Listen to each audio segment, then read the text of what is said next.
अस्सलाम वालेकुम dear student, आज हम लेक्चर रिकॉर्ड करेंगे मल्टीप्लिकेशन ऑफ वेक्टर्स पे। यानी अब हम दो वेक्टर्स को मल्टीप्लाई करेंगे। तो वेक्टर्स में जब हम दो वेक्टर को मल्टीप्लाई करते हैं तो कभी हमें रिज़ल्ट स्केलर मिल सकता है, कभी हमें रिज़ल्ट वेक्टर मिल सकता है। तो इसका मतलब है मल्टीप्लिकेशन ऑफ वेक्टर के दो टाइप्स हैं। एक टाइप को हम कहते हैं वेक्टर प्रोडक्ट और एक टाइप को कहते हैं स्केलर प्रोडक्ट। यानी अगर हम दो वेक्टर मल्टीप्लाई करें और उनकी प्रोडक्ट से हमें वेक्टर मिलेगा तो हम उस प्रोडक्ट को वेक्टर प्रोडक्ट कहेंगे। अगर दो वेक्टर्स को मल्टीप्लाई करने से हमें स्केलर मिलेगा तो उस प्रोडक्ट को हम स्केलर प्रोडक्ट कहेंगे। सो हम कहेंगे there are two types of multiplication of vector. यानी वेक्टर के मल्टीप्लिकेशन के दो टाइप्स हैं। तो नंबर वन जो है, एक है जिसको हम कहते हैं डॉट प्रोडक्ट या हम इसको स्केलर प्रोडक्ट भी कहते हैं। ठीक है, स्केलर प्रोडक्ट या डॉट प्रोडक्ट का मतलब क्या होगा कि हम दो वेक्टर को मल्टीप्लाई करेंगे और दो वेक्टर को मल्टीप्लाई करने से हमें स्केलर मिल जाएगा। यानी हमारे पास ये दो वेक्टर थे, वेक्टर 1 वेक्टर 2, और हमने इन दोनों को मल्टीप्लाई किया और रिजल्ट हमें स्केलर मिल गई। तो इस प्रोडक्ट को हम कहेंगे स्केलर प्रोडक्ट। और बीच में हम हमेशा नोटेशन के हिसाब से डॉट से शो करते हैं, इसलिए इसको डॉट प्रोडक्ट भी कहा जाता है। और दूसरी प्रोडक्ट होती है क्रॉस प्रोडक्ट। ये जो क्रॉस प्रोडक्ट है इसको हम वेक्टर प्रोडक्ट भी कह सकते हैं। Cross product is also known as vector product. और इसमें क्या होगा कि हम दो वेक्टर्स को मल्टीप्लाई करेंगे और दो वेक्टर को मल्टीप्लाई करने से हमें एक नया वेक्टर मिल जाएगा। तो इसको हम कहेंगे वेक्टर प्रोडक्ट। और डिफरेंशिएट करने के लिए हम क्या करते हैं, वेक्टर प्रोडक्ट में क्रॉस की नोटेशन शो करते हैं और स्केलर प्रोडक्ट में डॉट की नोटेशन शो करते हैं। तो इस तरीके से ये हो सकता है। तो सबसे पहले हम डिस्कस करेंगे dot product. So dot product का दूसरा नाम स्केलर प्रोडक्ट भी है। तो हम सबसे पहले इसको समझना चाहेंगे। तो मैं इसकी पहले बुकिश डेफिनेशन लिखूंगा। तो बुक में लिखा हुआ है when two vectors are multiplied in such a way that result is a scalar quantity then such type of multiplication are known as the scalar product. So when two vectors are multiplied in such a way that result is scalar quantity, then this product is known as scalar product और you can say dot product. यानी हमारे पास दो vector होंगे, vector 1 और vector 2, और यहाँ से हमें स्केलर मिलेगा। इस तरीके से ये हो जाएगा। जैसे फिजिक्स में हमारे पास बहुत सारे एग्जांपल्स हैं। अगर आप एग्जांपल देखना चाहते हैं फिजिक्स में, तो एग्जांपल ऑफ डॉट प्रोडक्ट कौन कौन से हैं, तो हम कहते हैं वर्क जो है वो डॉट प्रोडक्ट है फोर्स और डिस्प्लेसमेंट की। अब अगर आप देखें तो फोर्स हमारा वेक्टर है, डिस्प्लेसमेंट हमारा वेक्टर है, और हमने इन वेक्टर्स को ऐसे मल्टीप्लाई किया है ताकि हमें स्केलर मिले, जैसे वर्क जो है वो स्केलर क्वांटिटी है। तो एक एग्जांपल ये हो गया। दूसरा एग्जांपल हमारे पास होता है पावर। जैसे power is the product of force and velocity.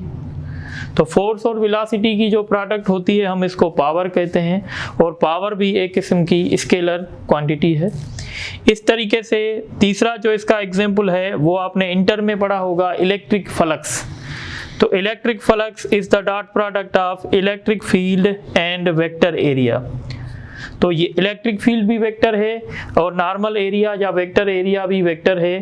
तो हमने दो वेक्टर को ऐसे मल्टीप्लाई किया है ताकि रिजल्ट हमें स्केलर मिल जाए, तो हम इस प्रोडक्ट को कहेंगे स्केलर प्रोडक्ट। अब हम स्केलर प्रोडक्ट की मैथमेटिकल डेफिनेशन पढ़ना चाहते हैं। तो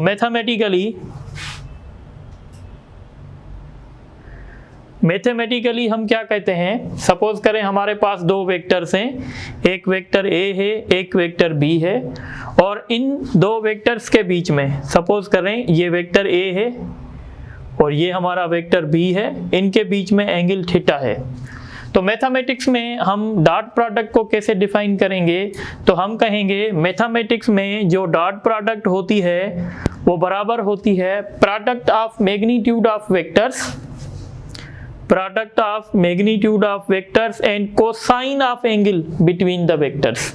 यानी अगर हमें A डॉट B निकालनी होगी, सपोज करें हमारा A एक वेक्टर है और B भी हमारा एक वेक्टर है, अब हम इनकी डॉट प्रोडक्ट निकालना चाहते हैं। तो हम इनकी डॉट प्रोडक्ट कैसे निकालेंगे, तो हम A का मैग्नीट्यूड उठाएंगे, B का भी मैग्नीट्यूड उठाएंगे और इनके बीच में कोसाइन ऑफ एंगल उठाएंगे। इन तीनों चीज़ों को आपस में मल्टीप्लाई कर देंगे तो हमें मिल जाएगी डॉट प्रोडक्ट। तो डॉट प्रोडक्ट को मैथमेटिक्स में हम कहते हैं it is the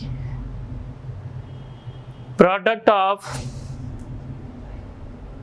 magnitudes of vectors and cosine of angle between vectors। ये इसकी मैथमेटिक्स में डेफिनेशन है, बहुत आसान है। It is the product of magnitude of vectors and cosine of angle between the vectors. तो ये एक सिंपल डेफिनेशन है स्केलर प्रोडक्ट की। अब यहाँ पे हम स्केलर प्रोडक्ट को in terms of rectangular components लिखना चाहते हैं। तो यहाँ पे मैं लिख रहा हूँ scalar product in terms of rectangular components. ठीक है, रेक्टेंगुलर कंपोनेंट्स यानी सपोज करें हमारे पास एक वेक्टर है A और ये वेक्टर दिया जा रहा है AXI AYJ AZK, ये एक वेक्टर हमें दिया जा रहा है। और इसी के साथ हमारे पास एक दूसरा वेक्टर है B और वो दिया जा रहा है BXI BYJ प्लस BZK। और अब हम इनकी डॉट प्रोडक्ट जो हैं वो निकालना चाहते हैं। देखें जो हमें वेक्टर दिए जा रहे हैं A और B, वो in terms of rectangular components दिए जा रहे हैं। जैसे आप देखें वेक्टर A के ये कंपोनेंट्स हैं, वेक्टर B के ये कंपोनेंट्स हैं। अब हम इनकी डॉट प्रोडक्ट कैसे सॉल्व करेंगे, तो याद रखिएगा जब हमें रेक्टेंगुलर कंपोनेंट्स में वेक्टर दिए जाएंगे तो हम उनकी डॉट प्रोडक्ट कैसे निकालेंगे, तो हम क्रॉसपेंडिंग जो कंपोनेंट्स होंगे वो मल्टीप्लाई करेंगे। क्रॉसपेंडिंग का मतलब A वेक्टर का जो x कंपोनेंट होगा वो B वेक्टर के x कंपोनेंट के साथ मल्टीप्लाई होगा। फिर जो A कंपोनेंट का A वेक्टर का y कंपोनेंट होगा वो B वेक्टर के y कंपोनेंट के साथ मल्टीप्लाई होगा।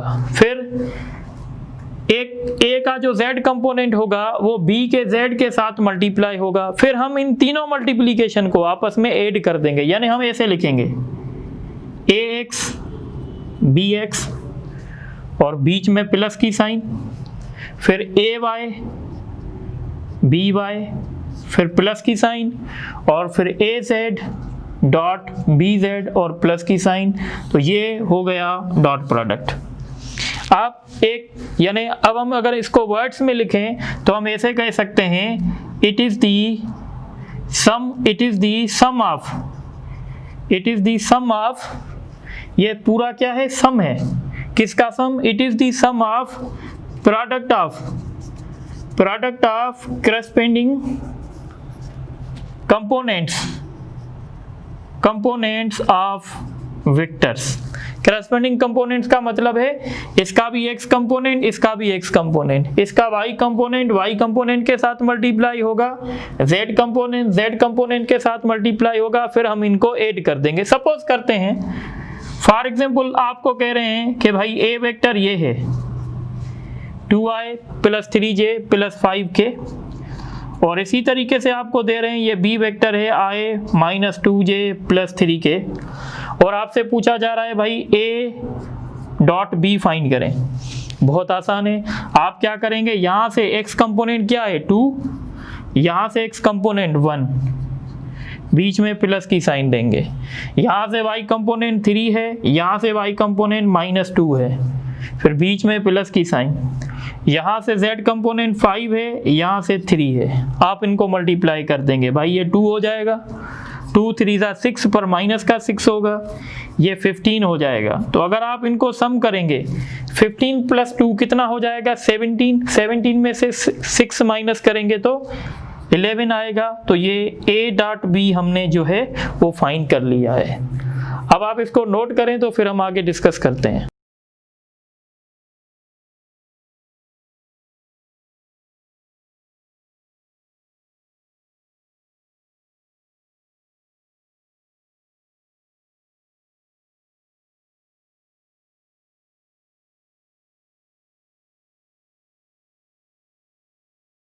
अच्छा, अभी हम शुरू करेंगे conditions of dot product. Dot product की कंडीशन कि भाई डॉट प्रोडक्ट कब मैक्सिमम होगी, कब मिनिमम होगी, कब ज़ीरो होगी, कब नेगेटिव होगी, तो ये सारी बातें अब हम डिस्कस करेंगे। तो सबसे पहले हम डिस्कस कर रहे हैं dot product of two vectors is maximum, कि दो वेक्टर की डॉट प्रोडक्ट मैक्सिमम कब होगी। अब अगर आप डॉट प्रोडक्ट को देखें तो डॉट प्रोडक्ट दो वेक्टर की किसके बराबर है, magnitude of A magnitude of B cos theta. देखें, अब जो डॉट प्रोडक्ट का मैक्सिमम होना है वो डिपेंड करेगा इस थीटा पे, और आप लोगों को पता है कि cos थीटा का मैक्सिमम वैल्यू 1 होगा, और cos थीटा का मैक्सिमम वैल्यू 1 तब होगा जब थीटा 0 डिग्री के बराबर होगी।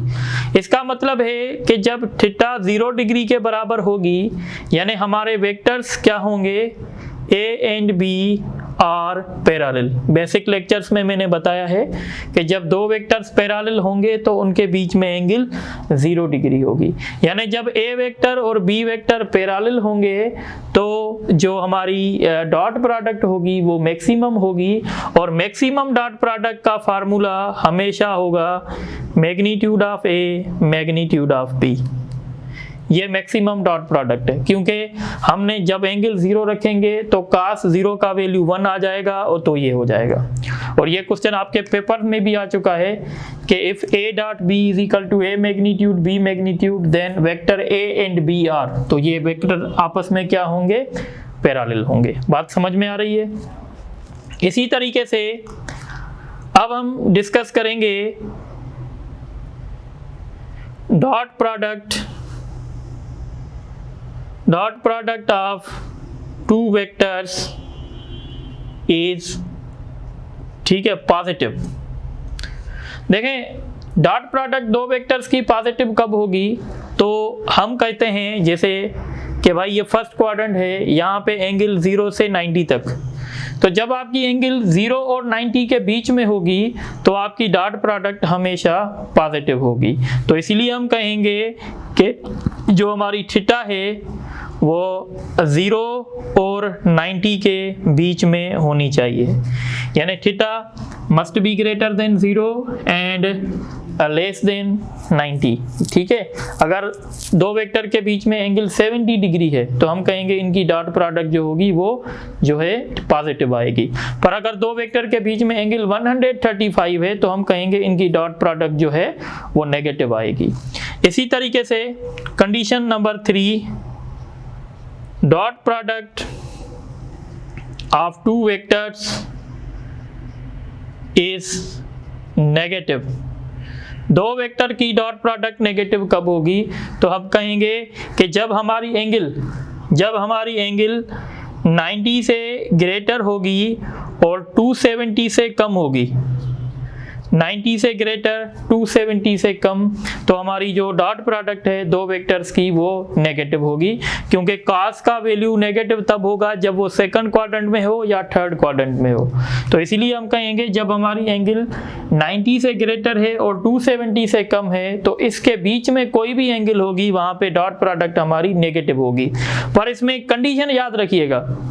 कंडीशन मतलब अगर कोई आपको कह रहा है कि भाई a dot B is equal to minus A minus magnitude of A magnitude of B, तो ये कंडीशन सिर्फ स्पेशल केस के लिए। स्पेशल केस मतलब यहाँ पे हमारा जो cos थीटा है उसका वैल्यू -1 है, और cos थीटा का वैल्यू -1 तब होगा जब एंगल 180 डिग्री हो।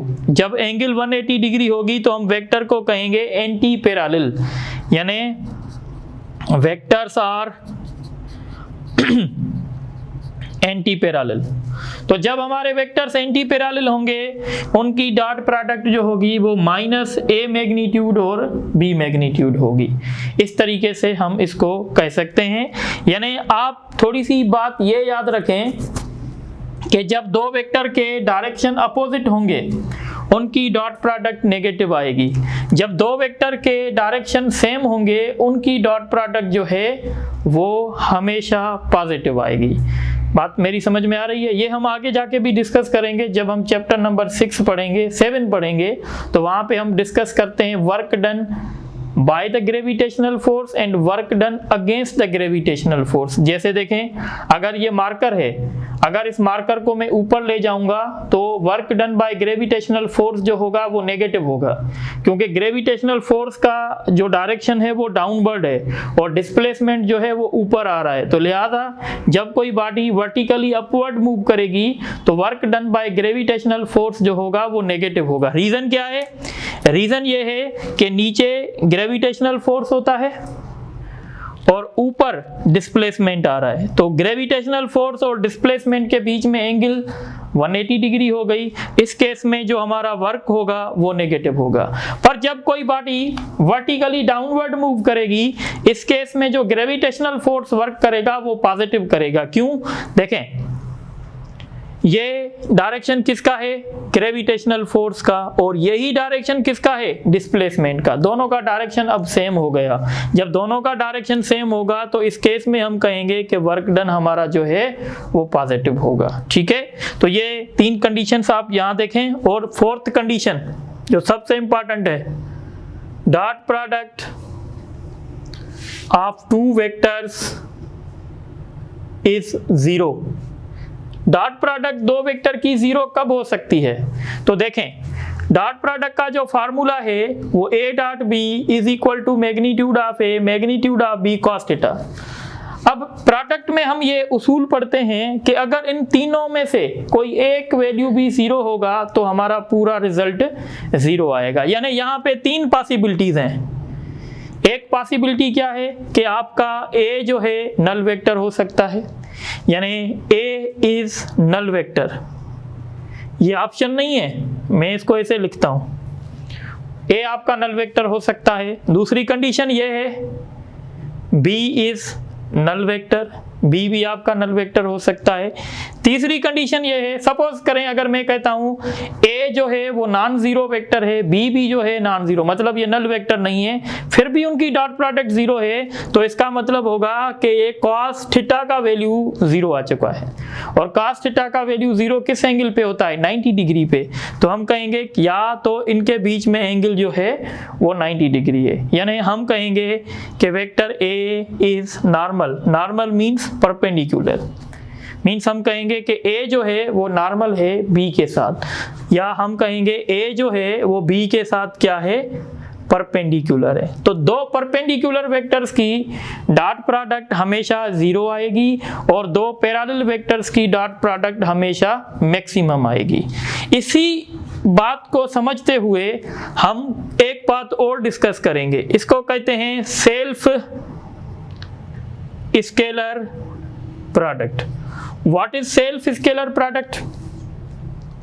तो जब हम किसी वेक्टर को अपने साथ ही मल्टीप्लाई करते हैं तो इसको हम कहते हैं सेल्फ स्केलर प्रोडक्ट। यानी ये समझें वेक्टर v है, वेक्टर v को वेक्टर v से मैंने मल्टीप्लाई किया, तो उसूल क्या है, पहले वेक्टर का मैग्नीट्यूड, दूसरे वेक्टर का मैग्नीट्यूड और cos थीटा। आपको पता है हर वेक्टर अपने साथ पैरेलल होता है, यानी वेक्टर v के साथ पैरेलल होगा, यानी इनके बीच में एंगल 0 डिग्री होगी।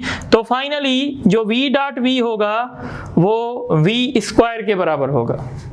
यानी सेल्फ स्केलर प्रोडक्ट जो होगी वो हमेशा स्क्वायर ऑफ मैग्नीट्यूड के बराबर होगी। सपोज करें अगर मैं कहता हूं एक वेक्टर का मैग्नीट्यूड 3 है तो उसकी सेल्फ स्केलर प्रोडक्ट कितनी बनेगी, तो आप क्या करेंगे, उस 3 का स्क्वायर करेंगे, मींस वो 9 बन जाएगी। बात समझ में आ रही है। अब यहां से हम सीख सकते हैं, देखें i डॉट आई क्या होगा, तो भाई i यूनिट वेक्टर है, तो हम क्या करेंगे, हमें पता है कि i डॉट आई जो होगा वो 1 का स्क्वायर होगा, क्योंकि i जो है वो यूनिट वेक्टर है और उसका मैग्नीट्यूड 1 है। तो अगर हम 1 का स्क्वायर करेंगे तो रिजल्ट क्या आएगा, 1 आएगा। इसका मतलब है i डॉट आई 1 के बराबर है। इसी तरीके से j डॉट जे जो होगी ये भी 1 के बराबर होगी। इस तरीके से k डॉट के भी जो होगी वो भी 1 के बराबर होगी। पर अगर हम ये बातें डिस्कस करें i डॉट जे, तो आपको पता है i j के आपस में म्यूचुअल परपेंडिकुलर है। जब हम i डॉट जे करेंगे इसका मतलब है i और j के बीच में एंगल जो है वो 90 डिग्री है। जब i और j के बीच में एंगल 90 डिग्री है तो इसका मतलब है डॉट प्रोडक्ट क्या आएगी, 0। i डॉट j 0 होगी। इस तरीके से j डॉट k अगेन 0। इसी तरीके से k डॉट i हम कहेंगे अगेन ये जो है वो 0 के बराबर होगी। तो ये कुछ कंडीशंस हैं जो आप लोगों को याद रखनी चाहिए, तो आप ये कंडीशंस नोट करें। अभी हम इन पे MCQs भी करेंगे, तो 1-2 MCQs हम कर रहे हैं।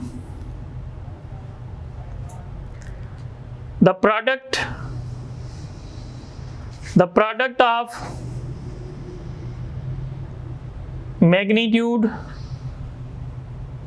of vectors and cosine of angle between vectors is known as, ठीक है। तो हम इसको क्या कहते हैं, option A cross product, option B vector product, option C dot product, option D both B and C. तो आप देख सकते हैं कि हमने पढ़ा था ये डॉट प्रोडक्ट की डेफिनेशन है और डॉट प्रोडक्ट को दूसरा स्केलर प्रोडक्ट कहते हैं, पर स्केलर प्रोडक्ट का कोई ऑप्शन नहीं है, इसीलिए हम कहेंगे कि ये डॉट प्रोडक्ट का एग्जाम्पल है। इसी तरीके से दूसरा क्वेश्चन आ सकता है, which of the following quantity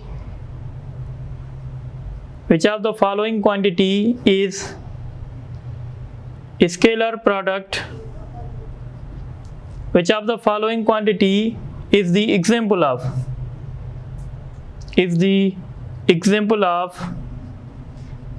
scalar product?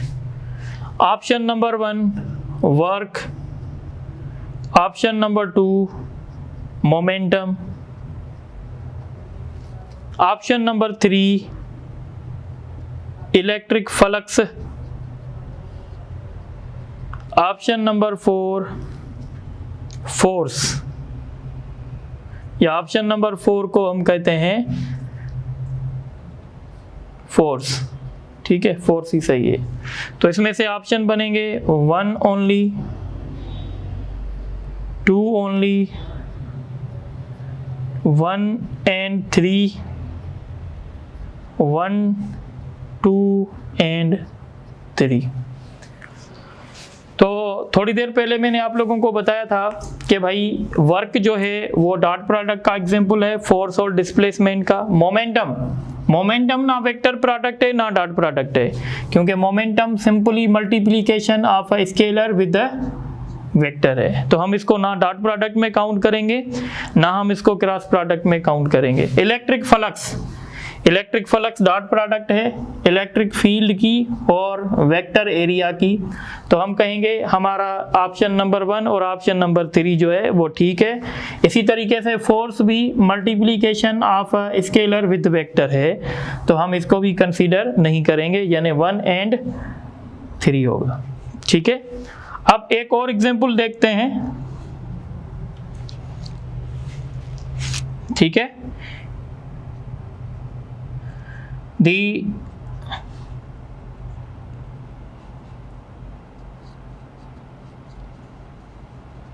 dot product of two vectors is maximum, then these vectors are known as the dot product of two vectors is maximum, then these vectors are known as option A perpendicular vectors, option B unit vectors, option C parallel vectors, option D normal vectors, option E both A and D. तो आप लोगों को पता है कि dot product दो vector की maximum कब होगी, जब दो वेक्टर आपस में पैरेलल होंगे, यानी उनके बीच में एंगल 0 डिग्री होगी। तो आप इसको नोट कर दें, तो फिर हम दूसरे भी एमसीक्यूज डिस्कस करेंगे।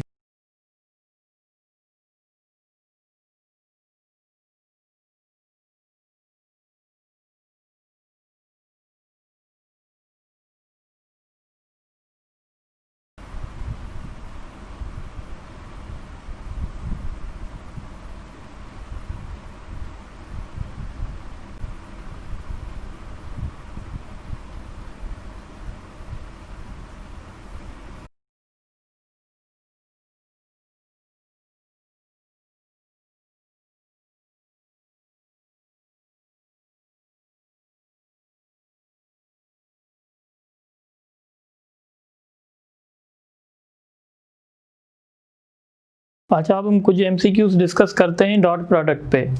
तो सबसे पहले क्वेश्चन दिया गया है कि a is equal to 2i 10j plus 5k and b is equal to i plus 2j minus 3k, find a dot b। तो a डॉट b निकालने का तरीका मैंने बताया था आप लोगों को, फार्मूला भी बताया है कि a डॉट b बराबर होगा करस्पॉन्डिंग कंपोनेंट्स हम मल्टीप्लाई करेंगे। जैसे अगर हम यहाँ देखें तो x कंपोनेंट 2 है और यहाँ पे x कंपोनेंट देखें तो 1 है, और यहाँ पे अगर हम y कंपोनेंट देखें तो 10 है, यहाँ पे 2 है, और यहाँ पे z कंपोनेंट 5 है, यहाँ पे -3 है। तो जब हम इसको सॉल्व करेंगे ये 2 हो जाएगा, ये 20 हो जाएगा, ये माइनस का ये 15 हो जाएगा। तो 20 में 2 ऐड करेंगे 22, और इसमें से 15 सब्ट्रैक्ट करेंगे तो 7 आएगा। तो इसका राइट ऑप्शन जो होगा वो सी होगा। इसी तरीके से एक और क्वेश्चन मैंने लिखा है जो कि बहुत ज़्यादा क्वेश्चन चलता है मार्केट में और इंटीडेस में भी आता है। फॉर व्हाट वैल्यू ऑफ सी का वैल्यू क्या होना चाहिए ताकि ये दोनों वेक्टर आपस में परपेंडिकुलर हो जाएं। अब पैरेलल का तो मैंने आपको पिछले लेक्चर्स में बताया हुआ है, अब परपेंडिकुलर का कैसे पहचानेंगे, एक दो स्टूडेंट का क्वेश्चन भी था, तो मैंने उनको कहा था कि आप थोड़ा सा सब्र करें। अगर वो लोग मुझे सुन रहे हैं तो उनके क्वेश्चन का आंसर यहाँ पे मैं अभी दे रहा हूँ। तो देखें, हम कहेंगे कि भाई ये वेक्टर अगर परपेंडिकुलर हो रहे हैं तो हमने पढ़ा है अगर ये परपेंडिकुलर होंगे तो इनकी डॉट प्रोडक्ट जो है वो 0 बनेंगे, हमने पढ़ा है कंडीशन में। अब हम इनकी इस साइड पे डॉट प्रोडक्ट निकालेंगे, तो डॉट प्रोडक्ट कैसे निकालेंगे भाई, इसका x कंपोनेंट 2 और इसका x कंपोनेंट 1 प्लस इसका x कंपोनेंट y कंपोनेंट 4, इसका -5 और इसका z कंपोनेंट c और इसका 3, ये 0 के बराबर होना चाहिए। तो अगर हम इसको सॉल्व करें ये 2 आएगा, ये माइनस का 20 आएगा और ये प्लस का 3c आएगा जो कि 0 के बराबर होना चाहिए। अगर हम इनको सॉल्व करेंगे तो माइनस का 18 बचेगा, यानी इनकी सॉल्यूशन होगी -18 + 3c = 0। अब हम यहाँ से c का वैल्यू एवल्यूट करेंगे, तो हम क्या करेंगे, हम इस 18 को इक्वल के उस साइड ले आएंगे तो प्लस का बन जाएगा, तो c हो जाएगा 18 / 3, यानी c का वैल्यू जो है वो 6 होगा। तो इसका राइट ऑप्शन होगा +6। ठीक है, आई होप कि आप समझ गए होंगे। ये क्वेश्चन देखें, ये आपके 1-2 साल में, यानी जो अगर आप पास पेपर्स देखेंगे तो उसमें आया है ये question. The force F 2I + 3J + 5K is applied on body. एक बॉडी पे फोर्स अप्लाई किया गया है, विच डिस्प्लेस्ड, फोर्स ने उसको डिस्प्लेस किया कहाँ से, 354 से 625 से। Find the work done. देखें, वर्क फाइंड करने के लिए हमें 2 वेक्टर चाहिए, एक वेक्टर हमें चाहिए फोर्स, एक हमें चाहिए डिस्प्लेसमेंट। अच्छा, जब डिस्प्लेसमेंट की बात होगी तो डिस्प्लेसमेंट मैंने बताया था कि जब आपको 2 पोजीशन वेक्टर दिए जाएंगे तो आप क्या करेंगे, फाइनल पोजीशन वेक्टर में से इनिशियल पोजीशन वेक्टर सब्ट्रैक्ट करेंगे। तो हम लिखेंगे R2 - R1। अब सब्ट्रैक्शन कैसे होगी, देखें, x कंपोनेंट से सब्ट्रैक्ट होगा, तो यहाँ पे क्या है 6, तो हम लिखेंगे 6 - 3, ये I बन जाएगा। इसी तरीके से 2 - 5 ये J बन जाएगा, और Z कंपोनेंट 5 - 4 ये K बन जाएगा। तो यहाँ से अगर हम सॉल्व करेंगे तो 3I बनेगा, यहाँ से माइनस का 3J बनेगा, और यहाँ से प्लस का K बनेगा। अब हमें डिस्प्लेसमेंट मिल चुका है, वर्क भी मिला हुआ है, तो अब हम डॉट प्रोडक्ट निकाल सकते हैं। वर्क फोर्स क्या है, 2I + 3J + 5K, displacement 3I - 3J + K। अब हम डॉट प्रोडक्ट कैसे सॉल्व करते हैं, करस्पॉन्डिंग कंपोनेंट्स, 2 को मल्टीप्लाई करेंगे 3 के साथ, प्लस की साइन देंगे, 3 को मल्टीप्लाई करेंगे -3 के साथ, प्लस की साइन देंगे, 5 को मल्टीप्लाई करेंगे 1 के साथ। तो जब सॉल्व करेंगे ये 6 होगा, ये -9 होगा, ये प्लस का 5 होगा। ठीक है, तो ये हो जाएगा 11, और 11 में से 9 सब्ट्रैक्ट होंगे तो प्लस का 2 बचेगा, तो इसका राइट ऑप्शन जो है वो प्लस का 2 आएगा। तो इसी तरीके से ये क्वेश्चन होते हैं। अब हम आगे चलेंगे। The dot product of 2 vectors A and B is vanished then। अच्छा, vanish का मतलब होता है 0 होना। अब ये कह रहा है कि डॉट प्रोडक्ट 2 वेक्टर की 0 आ रही है, तो हमने पढ़ा हुआ है कि भाई इनकी 3 कंडीशन हो सकती हैं। कौन कौन सी, या तो A हमारा नल वेक्टर हो सकता है, या तो B हमारा नल वेक्टर हो सकता है, या तो A B के नॉर्मल हो सकता है। तो ये सारी कंडीशन सही हैं, तो हम ऑल ऑफ दीज करेंगे।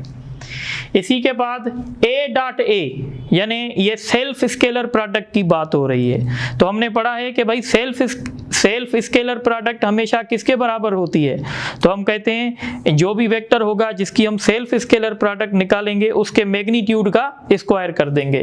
तो A.A हमेशा बराबर होगी A² के। इसी के साथ इसी के बेसिस पे मैंने ये क्वेश्चन दिया है ताकि आपका कॉन्सेप्ट क्लियर हो जाए। The magnitude of vector is 3, एक वेक्टर का मैग्नीट्यूड 3 है, then its self scalar product, तो उसकी सेल्फ स्केलर प्रोडक्ट कितनी होगी।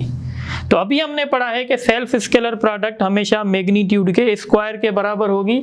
इसका मैग्नीट्यूड 3 है, 3 का स्क्वायर करूंगा तो 9 आएगा। कुछ ऐसे भी सोचते होंगे कि 3 का स्क्वायर 6 हो, पर 3 का स्क्वायर कितना होता है, 9 होता है।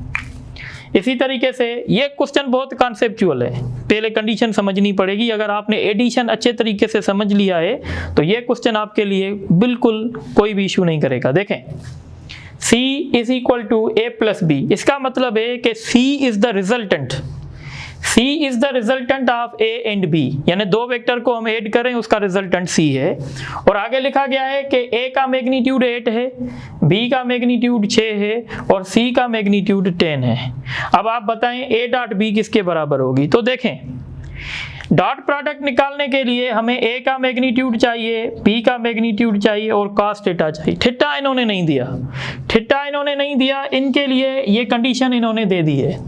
अब यहाँ से हमें पता चल रहा है कि ये दो वेक्टर परपेंडिकुलर हैं। कैसे पता चला? क्योंकि पाइथागोरस थ्योरम से इसकी एडिशन हो रही है। मैंने पिछले भी लेक्चर में बताया था, वैल्यूज आप याद कर लें, एक 8 है एक 6 है, अगर उनका रिजल्टेंट 10 है तो ये मतलब पाइथागोरस थ्योरम के वैल्यूज हैं। तो हम कहेंगे कि वेक्टर ए और वेक्टर बी के बीच में एंगल 90 डिग्री है, ठीक है। अगर वेक्टर्स के बीच में एंगल 90 डिग्री है तो डॉट प्रोडक्ट सॉल्व करने की जरूरत ही नहीं है, उनकी डॉट प्रोडक्ट हमेशा 0 के बराबर होगी, ठीक है। कहां से पता चला है आपको कि 90 डिग्री है? रिजल्टेंट से आपको पता चला है, यानी इनका जो रिजल्टेंट मिला है वो पाइथागोरस थ्योरम से मिला है। यानी 8 का हमने स्क्वायर किया है प्लस 6 का, तो ये 64 प्लस 36 100 हो गया और 100 का रूट 10 आया। तो हमने समझ लिया ए और बी आपस में परपेंडिकुलर हैं और इनकी डॉट प्रोडक्ट 0 होगी। यहाँ देखें, ये क्वेश्चन पास पेपर में रिपीट हो चुका है। अब आपको कह रहे हैं I J K are unit vectors along x axis, y axis and z axis respectively. यानी i जो है वो x एक्सिस का यूनिट वेक्टर है, j y का है और k z का है। Then which statement is correct? पहले स्टेटमेंट में है i dot i, j dot j, k dot k 0, तो ये स्टेटमेंट गलत है, क्योंकि i डॉट i 1 के बराबर होती है, j डॉट j भी 1 के बराबर, k डॉट k भी 1 के, तो मतलब ये स्टेटमेंट गलत है। i dot j, j dot k, k dot i ये 0 के बराबर होती है, तो यहाँ पे भी 0 के बराबर लिखा हुआ है, इसका मतलब है ये ऑप्शन ठीक है। i डॉट j 0 के बराबर इसलिए होती है क्योंकि ये आपस में परपेंडिकुलर होते हैं, तो ये ऑप्शन ठीक है। उसके बाद i dot i, j dot j, k dot k is equal to 1, ये भी ऑप्शन ठीक है, तो ये दो ऑप्शन सही हैं। i dot j, j dot k, k dot i is equal to 1 नहीं, 1 के बराबर नहीं होगी, 0 के बराबर, तो ये गलत है। तो सही कौन से हैं? 2 एंड 3, तो हम ऑप्शन डी पे जाएंगे, ठीक है। इसी तरीके से देखें, मेरी कोशिश है कि जितने भी क्वेश्चन पास पेपर्स में आए हैं या जितने क्वेश्चंस आपको परेशान कर सकते हैं, जो डेली जो आप मतलब टेस्ट में देखते हैं या बुक्स में देखते हैं, तो आप अगर ये लेक्चर अटेंड करेंगे सही तरीके से तो इंशाल्लाह आपकी क्यूरीज जो हैं वो सॉल्व हो जाएंगी। इस क्वेश्चन पे आते हैं। The magnitude of two vector A and B is 5 and 10 respectively. यानी ए का मैग्नीट्यूड कितना? 5, बी का कितना? 10, और इनकी डॉट प्रोडक्ट -4, यानी a डॉट b -2 है। अब आपसे पूछ रहे हैं रिजल्टेंट बताओ। अब आप कहेंगे सर कहाँ एडिशन, कहाँ डॉट प्रोडक्ट, आप पता नहीं क्या कर रहे हैं, कहाँ से कौन सी चीज़ें रिलेट कर रहे हैं, पर ये काम का फार्मूला है। कैसे देखें, रिजल्टेंट का जो मैग्नीट्यूड होता है वो इस फार्मूले से हम देते हैं। क्या इस फार्मूले में कहीं पे आपको डॉट प्रोडक्ट नजर आ रही है? ध्यान से देखें इस फार्मूले को, नजर आ गई आप लोगों को? ये डॉट प्रोडक्ट है, ए बी कॉस थीटा, ये डॉट प्रोडक्ट है, और ये वैल्यू आपको दिया गया है, तो आप क्या करेंगे? वैल्यू सब्स्टिट्यूट करेंगे। ए स्क्वायर, 5 का स्क्वायर, 10 का स्क्वायर, 2, और A dot B cos theta, इस पूरे को क्या कहते हैं? डॉट प्रोडक्ट, और ये कितनी दी गई है? -2। अब आप इसको सॉल्व करेंगे तो 25 प्लस 100 -4, तो ये होगा 125, इसमें से 4 सब्ट्रैक्ट करेंगे 121, और इसका रूट लेंगे तो 11 आएगा। ये भी आपके पास पेपर में रिपीट हो चुका है, देख लीजिएगा आप, ठीक है। अब यह क्वेश्चन देखें, फॉर 3 नॉन जीरो वेक्टर्स, ये तीनों के तीनों नॉन जीरो हैं, यानी इनका मैग्नीट्यूड 0 नहीं है। If a dot b is equal to 0 and b dot c is equal to 0, then a dot c will be equal to what? ठीक है, देन a डॉट b किसके बराबर होगी, ये हमें देखना है। तो आप ऐसे देख सकते हैं, देखें a डॉट b अगर 0 है तो इसका मतलब ये है कि ये a और b आपस में परपेंडिकुलर हैं, और b डॉट c भी 0 है, इसका मतलब है कि b और c भी आपस में परपेंडिकुलर हैं। जब b और c आपस में परपेंडिकुलर हैं तो हम ये सोच सकते हैं, अब हमारे पास ये कंडीशन बची हैं, अगर b अगर a के साथ परपेंडिकुलर है, b is perpendicular to a और b is also perpendicular to c। अब हमारे पास दो चॉइस हैं, एक चॉइस हमारे पास ये है कि A may be parallel to B, A B के साथ पैरेलल हो सकती है, या हम कह सकते हैं A is perpendicular to B। अब देखें, अब हम ऑप्शन को रिलाई करेंगे। ऑप्शन पे जब हम रिलाई करेंगे तो अगर ए बी के साथ पैरेलल हो से फॉर एग्जांपल, तो इनकी डॉट प्रोडक्ट होगी ए बी, पर ए बी, अच्छा इनकी फिर डॉट प्रोडक्ट, सॉरी ये देखें, अगर B परपेंडिकुलर है A के साथ और B परपेंडिकुलर है C के साथ, तो हम यहाँ से ये सोच सकते हैं कि जो हमारा A है वो C के या तो पैरेलल हो सकता है, या जो हमारा A है वो C के परपेंडिकुलर हो सकता है। दो पॉसिबिलिटीज डेवलप हो रही हैं। अब अगर दो पॉसिबिलिटी डेवलप हो रही हैं, तो अगर A C से पैरेलल है तो इनकी डॉट प्रोडक्ट AC होगी, और अगर A C के परपेंडिकुलर है तो इनकी डॉट प्रोडक्ट 0 होगी। पर अगर आप ऑप्शन में देखें, कहीं पे भी आपको AC नजर नहीं आ रहा और नन ऑफ दीज का ऑप्शन भी नहीं है, तो आप प्रायोरिटी किसको देंगे? 0 को देंगे, यानी आपका ऑप्शन C होगा। ठीक है, तो आप ये नोट करें, तो फिर आगे कुछ डिस्कस करते हैं।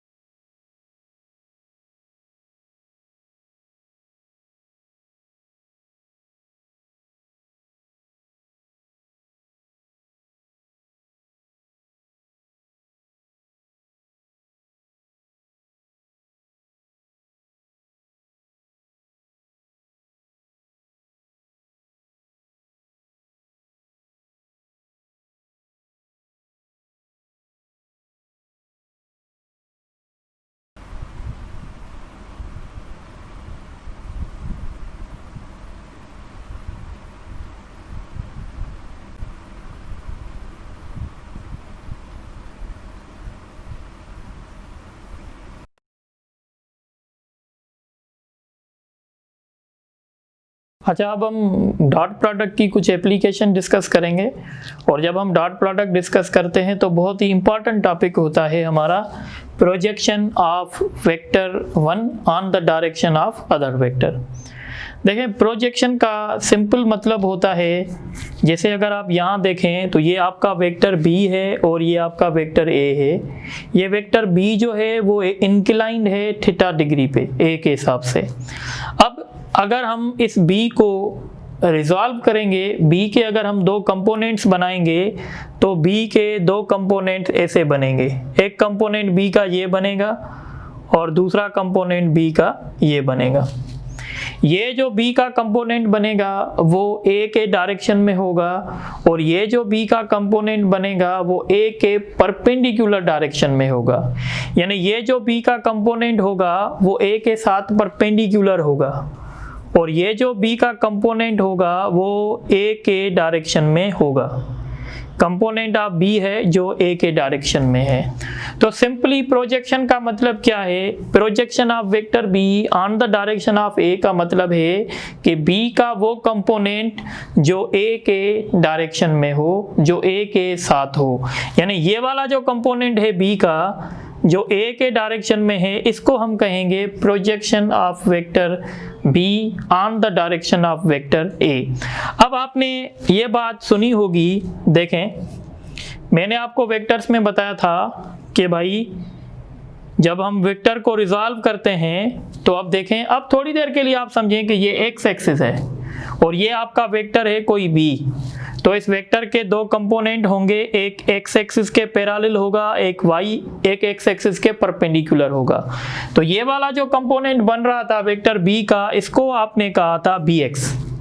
यानी ये वेक्टर B का वो कंपोनेंट है जो एक्स एक्सिस के डायरेक्शन में है या एक्स एक्सिस के पैरेलल है।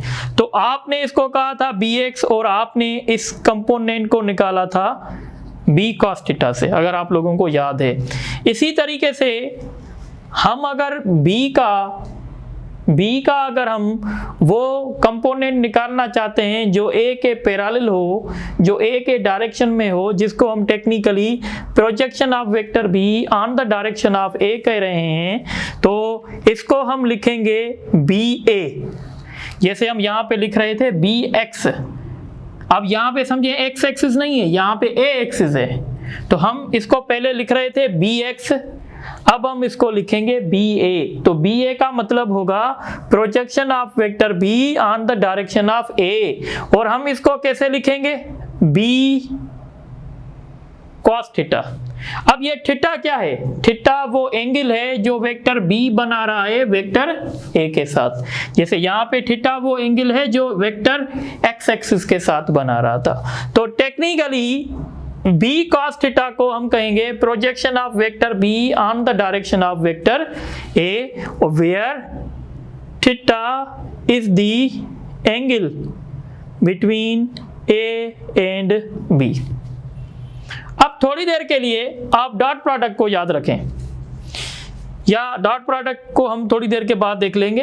अब मैं इसका वर्ड जो है वो चेंज करता हूं। अब मैं लिखता हूं projection of vector A on the direction of vector B. अब मैं ए का प्रोजेक्शन निकालना चाहता हूं बी के डायरेक्शन में। तो मैं अब सपोज करें मैं वेक्टर को ऐसे ड्रा कर रहा हूं। सपोज करें अब ये आपका वेक्टर बी है और ये आपका वेक्टर ए है, और ये इनके बीच में एंगल है। तो इसके फिर से कंपोनेंट्स बनेंगे। तो ये एक कंपोनेंट बन गया बी परपेंडिकुलर, और ये कंपोनेंट बन गया ए पैरेलल, यानी ये वो कंपोनेंट है जो बी के साथ पैरेलल है। तो हम इस कंपोनेंट को कह सकते हैं कि ये प्रोजेक्शन है, किसका, प्रोजेक्शन ए का है, किसके डायरेक्शन पे, बी। तो हम इसको टेक्निकली लिखेंगे ए बी, क्योंकि प्रोजेक्शन ए का है बी के डायरेक्शन में, और हम इसको लिखेंगे ए कॉस थीटा, यानी जिसका प्रोजेक्शन निकालेंगे उसके मैग्नीट्यूड के साथ कॉस को मल्टीप्लाई कर देंगे। प्रोजेक्शन किसका निकाल रहे थे, बी का, तो हम लिखेंगे बी कॉस थीटा। प्रोजेक्शन किसका निकाल रहे थे, ए का, तो हम लिखेंगे ए कॉस थीटा। ठीक है, और थीटा क्या है, उन दो वेक्टर्स के बीच में एंगल है। अब आप आ जाएं डॉट प्रोडक्ट पे। इन दो वेक्टर की डॉट प्रोडक्ट में कैसे लिखूंगा, A dot B is equal to A magnitude B magnitude cos theta. अब टेक्निकली बी कॉस थीटा क्या है, क्या मैं कह सकता हूं बी कॉस थीटा जो है वो प्रोजेक्शन है वेक्टर बी का, किसके डायरेक्शन पे, ए के डायरेक्शन पे। तो यहां से ए डॉट बी बराबर हो जाएगा मैग्नीट्यूड ऑफ ए और projection of vector B on direction of A. अगर मेरा इंटरेस्ट सिर्फ इसमें है तो ये फार्मूला हो जाएगा A dot B divided by magnitude of A. यानी अगर मुझे प्रोजेक्शन निकालना है ए का, प्रोजेक्शन अगर मुझे निकालना है बी का, किसके डायरेक्शन में, ए के डायरेक्शन में, तो ये ऊपर में इन दोनों की डॉट प्रोडक्ट रखूंगा और नीचे में क्या करूंगा, इसके मैग्नीट्यूड के साथ डिवाइड कर दूंगा। ठीक है, यानी अगर मुझे प्रोजेक्शन बी का निकालना होगा तो मैं क्या करूंगा, A dot B divided by A magnitude, यानी जिसके डायरेक्शन में निकालूंगा उसके मैग्नीट्यूड के साथ डिवाइड करूंगा। अगर आप थोड़े से और टेक्निकल हो जाएं तो ये क्या है, vector divided by magnitude, unit vector. तो इसका फार्मूला ये भी हो सकता है ए कैप डॉट बी, यानी अगर आप प्रोजेक्शन निकालना चाहते हैं बी का ए के डायरेक्शन में, अब आप ऐसे याद करें भाई, डायरेक्शन देने के लिए कौन सा वेक्टर यूज करते हैं, यूनिट वेक्टर। आप किसका प्रोजेक्शन निकालना चाहते हैं, बी का, किसके डायरेक्शन में, ए के डायरेक्शन में। तो जिसके डायरेक्शन की बात होगी उसका यूनिट वेक्टर आएगा, और जिसका प्रोजेक्शन निकालेंगे वो वेक्टर होगा, और आप इन दोनों की डॉट प्रोडक्ट निकालेंगे। अब दो तरीके हैं याद रखने के, किसका प्रोजेक्शन निकालना चाहते हैं, बी का, किसके डायरेक्शन में, ए के डायरेक्शन में, तो ऊपर लिखेंगे ए डॉट बी और डिवाइड करेंगे जिसके डायरेक्शन में आप प्रोजेक्शन निकालेंगे, किसके डायरेक्शन में, ए के डायरेक्शन में। या दूसरा तरीका क्या है कि जिसके डायरेक्शन में निकालना चाहते हैं उसका यूनिट वेक्टर, और जिसका निकालना चाहते हैं वो पूरा वेक्टर आएगा। अब इसी तरीके से अगर आप यहां देखें तो again A dot B is equal to A magnitude B magnitude cos theta. अब मैं क्या निकालना चाहता हूं, प्रोजेक्शन ए का, किसके डायरेक्शन में, बी के डायरेक्शन में। तो अब ये होगा, अब मैं इसको ऐसे लिखूंगा ए कॉस थीटा, ये पूरा प्रोजेक्शन हो जाएगा, यानी इसको लिखूंगा A B, projection of vector A on direction of B, और यहां लिखूंगा बी का मैग्नीट्यूड। तो बी का मैग्नीट्यूड वहां जाके क्या करेगा, तो बी का मैग्नीट्यूड वहां जाके डिवाइड करेगा। अब ये देखें क्या बन गया, तो ये बन गया आपका यूनिट वेक्टर। तो अब मैं लिखूंगा ए वेक्टर मल्टीप्लाइड बाय बी के। अब याद रखने का तरीका जो मैंने बताया वो उसको दोबारा देख लें। भाई किसका प्रोजेक्शन निकाल रहे हैं, ए का, किसके डायरेक्शन में, बी के। जो जिसके डायरेक्शन में निकालना चाहते हैं उसका यूनिट वेक्टर और बाकी का वेक्टर होगा पूरा, ठीक है। अगर आप ऐसे समझें, भाई प्रोजेक्शन किसका निकालना चाहते हैं, ए का, किसके डायरेक्शन में, बी के डायरेक्शन में, तो ऊपर हम लिखेंगे ए डॉट बी, और नीचे जिसके डायरेक्शन में निकालना चाहते हैं उसका मैग्नीट्यूड डिवाइड करेंगे। किसके डायरेक्शन में निकालना चाहते थे, बी के डायरेक्शन में, तो देखें किसका मैग्नीट्यूड डिवाइड कर रहा है, बी का। ऊपर देखें किसके डायरेक्शन में निकालना चाहते थे, ए के डायरेक्शन में, तो देखें किसके साथ डिवाइड किया है, ए के साथ डिवाइड किया है। तो ये एक फार्मूला बन गया, ठीक है। इसी तरीके से दूसरी एप्लीकेशन है एंगल बिटवीन टू वेक्टर्स। दो वेक्टर्स के बीच में एंगल कैसे निकालें, ये हम डॉट प्रोडक्ट से भी काम कर सकते हैं। अब कंसीडर करें ये दो वेक्टर हैं, वेक्टर ए, वेक्टर बी, और इनके बीच में एंगल है थीटा। तो हम डॉट प्रोडक्ट कैसे लिखेंगे, A dot B is equal to magnitude of A magnitude of B cos theta. अगर हम यहां से थीटा को आइसोलेट करें तो कॉस थीटा बराबर होगा A dot B divided by A magnitude और बी मैग्नीट्यूड। अगर हम यहां से थीटा निकालें तो ये होगा cos inverse A dot B divided by A magnitude B magnitude. ये एक फार्मूला हो गया दो वेक्टर्स के बीच में एंगल फाइंड करने का। ऊपर हम लिखेंगे उन दो वेक्टर्स की डॉट प्रोडक्ट, नीचे हम लिखेंगे magnitude of one vector and magnitude of other vector. इसी तरीके से हम दो वेक्टर्स के बीच में एंगल फाइंड कर देते हैं। अच्छा, अब एक बात और समझें। अब बात आप ये समझेंगे कि जो हमारी डॉट प्रोडक्ट है वो कुछ लॉज को ओबे करती है। तो हम सबसे पहले कहते हैं dot product obeys commutative law. Dot product जो है वो कम्यूटेटिव लॉ को ओबे करती है। इसका मतलब होगा कि ए डॉट बी बराबर होगा बी डॉट ए के, यानी वेक्टर का ऑर्डर चेंज करने से डॉट प्रोडक्ट पे कोई फर्क नहीं पड़ेगा। इसको कहते हैं कि डॉट प्रोडक्ट कम्यूटेटिव लॉ को ओबे करती है। और दूसरी प्रॉपर्टी है dot product obeys distributive law. Dot product जो है वो डिस्ट्रीब्यूटिव लॉ को भी ओबे करती है। डिस्ट्रीब्यूटिव लॉ क्या है, देखें यहां अगर लिखा हुआ है ए डॉट बी प्लस सी, तो डिस्ट्रीब्यूट कैसे होगा, पहले हम ए डॉट बी करेंगे, ए डॉट बी, और फिर हम ए डॉट सी करेंगे और इनको आपस में ऐड कर देंगे। तो इसको हम कहेंगे कि ये डिस्ट्रीब्यूटिव लॉ है। कैसे, देखें थोड़ा सा, अगर हम मैं यहां लिख रहा हूं के डॉट आई प्लस जे, ठीक है, तो हम इसको सॉल्व कैसे करेंगे, डिस्ट्रीब्यूटिव लॉ से हम इसको सॉल्व करेंगे। हम लिखेंगे के डॉट आई प्लस के डॉट जे, और आप इसका रिजल्ट निकाल सकते हैं। के डॉट आई किसके बराबर आता है, परपेंडिकुलर वेक्टर्स हैं तो 0, और के डॉट जे किसके बराबर आता है, ये भी परपेंडिकुलर हैं तो 0, तो मतलब इसका रिजल्ट जो है वो 0 होगा। तो डॉट प्रोडक्ट इन दो लॉज को ओबे करती है। इसी तरीके से डॉट प्रोडक्ट का ये पूरा लेक्चर था, और अब इस लेक्चर के कुछ एमसीक्यूज रहते हैं, पर आप ये पहले नोट कर दें तो फिर हम एमसीक्यूज को सॉल्व करेंगे।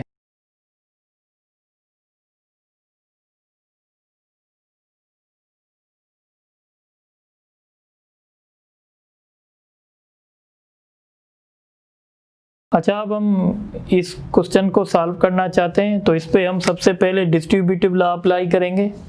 तो हम इसको ऐसे लिखेंगे I डॉट I प्लस जे।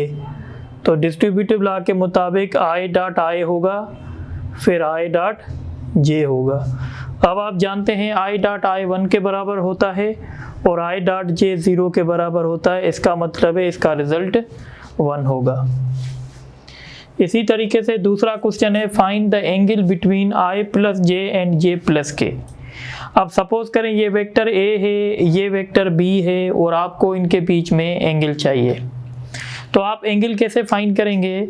तो एंगल फाइंड करने का फार्मूला था theta is equal to cos inverse A dot B divided by magnitude of A and magnitude of B।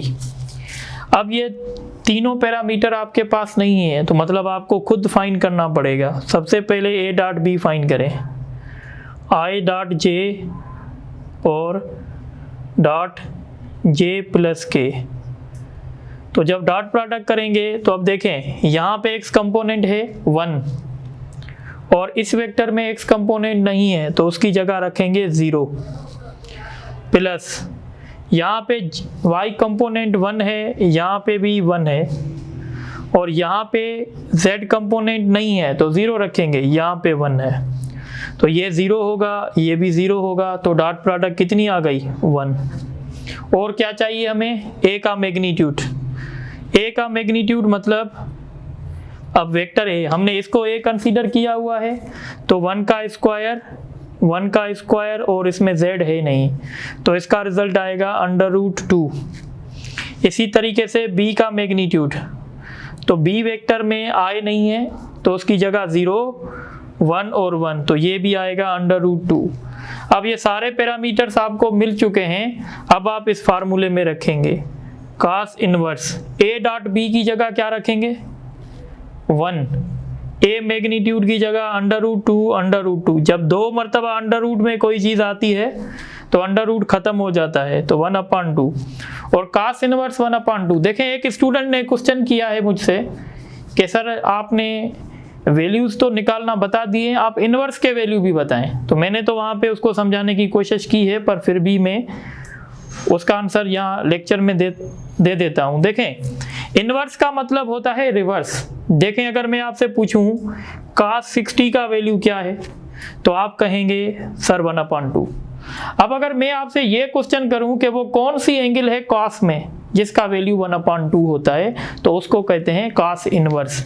यानी cos 60 का वैल्यू 1/2 है तो वो कौन सी एंगल होगी cos में जिसका वैल्यू 1/2 होगा तो उसका रिजल्ट क्या होगा?